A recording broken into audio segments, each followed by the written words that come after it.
Hello दोस्तों, कैसे हैं? बढ़िया एकदम। तो इस क्लास में हम कक्षा 10 गणित के 4 नंबर के महत्वपूर्ण प्रश्न करवाएंगे जो कि पेपर में हर साल पूछे जाते हैं। ठीक है, आपको करना क्या है, द्विघात समीकरण के मूलों की प्रकृति ज्ञात कीजिए। इसका क्या करना है, मूलों का प्रकृति निकालना है। अगर वास्तविक मूल है तो इसका दो मान ज्ञात करना है। ठीक है, दो भिन्न वास्तविक मूल है तो भी आपको दो मान है इसको ज्ञात करना है। ठीक है, तो कैसे हल करना है, चलिए इसको स्टेप बाय स्टेप बताते हैं और आप लोग हमारे साथ बने रहिएगा। चैनल पर नए हैं सब्सक्राइब कर लीजिए, क्योंकि यहाँ पर कक्षा 10 का क्या किया जाता है, गणित और विज्ञान की तैयारी करवाई जाती है। ठीक है, यूपी बोर्ड से। तो आप यहाँ पर चैनल के साथ जुड़ सकते हैं और अपनी तैयारी अच्छे से कर सकते हैं। ठीक है, चलिए, तो यही हमको क्या करना है, इसी काम को मूलों की प्रकृति निकालना है। ठीक है, तो मूलों की प्रकृति कैसे निकलता है, तो चलिए बताते हैं। ठीक है, या तो आप इसका गुणनखंड कर दीजिए डायरेक्ट, या और भी तरीका होता है मूलों की प्रकृति निकालने के लिए। तो सबसे पहले क्या करेंगे, हम यहाँ से ए बी सी का मान पता करेंगे। ए का मान कितना है, यहाँ पर 3 है, कामा। बी का मान कितना है, बी का मान है -4√3, और उसके बाद कामा करके सी का मान कितना है, प्लस का कितना है 4, तो यहाँ पर 4 रख देंगे। इतना करेंगे, इजी तरीका है। ठीक है, एबीसी का मान आप लोग निकाल लेंगे। अब क्या करेंगे, अब विविधकर निकालेंगे। क्या होता है विविधकर का फार्मूला, विविधकर विविधकर का फार्मूला होता है डी बराबर होता क्या है, डी बराबर आपका फार्मूला होता है b² माइनस का 4ac। ये होता है आपका फार्मूला क्या निकालने का लिया, विविधकर। क्यों विविधकर निकाला जाता है, क्योंकि हम इसी से पता चलेगा कि इसका दो मान मिलेगा कि नहीं मिलेगा। ठीक है, चलिए, इससे पता चलेगा कि हमको इस द्विघात समीकरण का यक्स का दो मान मिल पाएगा कि नहीं मिल पाएगा, ये निश्चित करेगा। ठीक है, अब जहाँ पर आप लोग निकालें ए बी सी का मान, इसी में रख दीजिए। बी का मान कितना है, -4√3, ये हो जाएगा इसका स्क्वायर। ठीक है, उसके बाद माइनस कितना है 4, ठीक है, गुड़े सी का मान कितना है 3, नहीं, ए का मान कितना है यहाँ पर 3, और गुड़े सी का मान कितना है 4, इसको हमने रख दिया। अब करेंगे क्या, अब इसका दो बार गुणा करेंगे, तो -4√3 गुड़े -4√3, ये हो गया। उसके बाद माइनस, अब इन सब का गुणा कर दी, 4×3 = 12, 4×3 = 12, 12 चौक 48, ये मिल गया 48।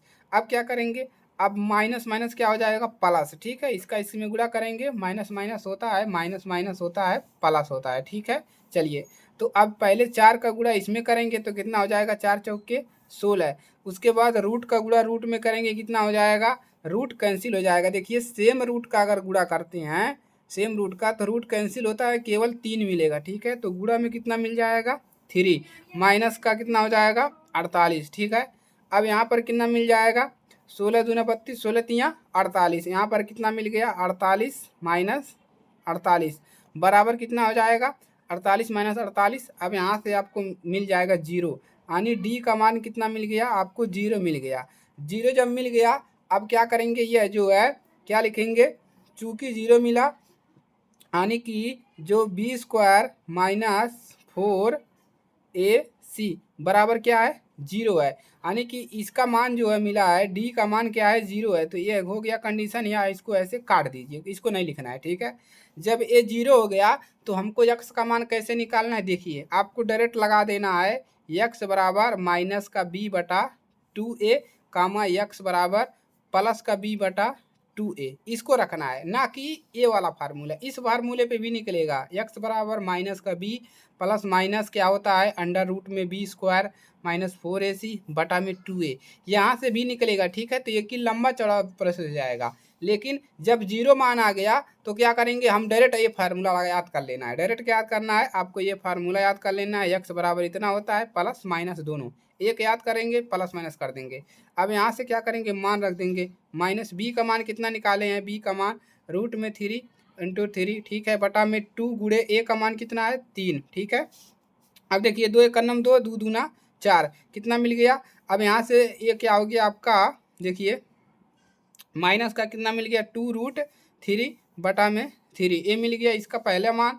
दूसरा मान क्या मिलेगा, यहाँ से देखिए, यक्स बराबर माइनस का क्या है आपका, प्लस में आएगा। ठीक है, तो यहाँ पर हो जाएगा ये प्लस। ठीक है, क्योंकि यहाँ पर माइनस है और यहाँ पर भी माइनस है। ठीक है, अब देखिए, यहाँ पर रखेंगे तो क्या मिलेगा, माइनस का b√3 बटा में 2 गुड़े, यहाँ पर क्या हो जाएगा आपका 3, ठीक है, बराबर यक्स बराबर क्या मिल जाएगा, माइनस का एक कैंसिल हो जाएगा उसी प्रकार से, तो 2√3/3 और ये हो जाएगा, पहला यक्स का मान ये हो गया, दूसरा मान ये हो गया, ठीक है, प्लस माइनस दोनों मान मिल गया। इस प्रकार से आपको क्या करना है, इसको सॉल्व करना है।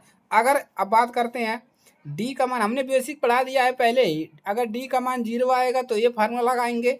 अगर डी का मान जो है देखिए आप यहाँ पे कह सकते हैं डी जो है वो क्या है, बराबर है 0 के। अगर डी का मान क्या होता, 0 से बड़ा आता, 0 से बड़ा आता डी का मान, तो कौन सा फार्मूला लगाते उसको देखिए। तो हम फार्मूला लगाते ए वाला, बड़ा वाला। बड़ा वाला कौन सा, मतलब एक्स बराबर माइनस का b plus minus under root b² - 4ac बटा में 2a। जब डी का मान अगर बड़ा आता तो हम ये बड़ा वाला फार्मूला लगा लेते। इसके लिए भी एक शॉर्ट फार्मूला है लेकिन 2 बार लगाना पड़ेगा। इसको लगाएंगे तो प्लस माइनस दोनों एक साथ मान निकलता है, ठीक है। तो अगर डी का मान ऐसे आता है तो ये लगाना है, और अगर डी का मान 0 से छोटा आ गया, मतलब माइनस में आ गया, डी का मान माइनस में आ गया, तो इसका कोई वास्तविक मूल नहीं होगा, तो इसको वहीं पर छोड़ देना है, ठीक है।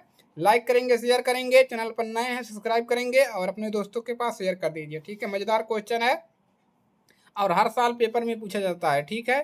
तो चलिए मिलते हैं इसके अगले पार्ट में, तब तक के लिए जय हिंद, वंदे मातरम। अपना ख्याल रखिए और पेपर की अच्छे से तैयारी करिए। जय हिंद।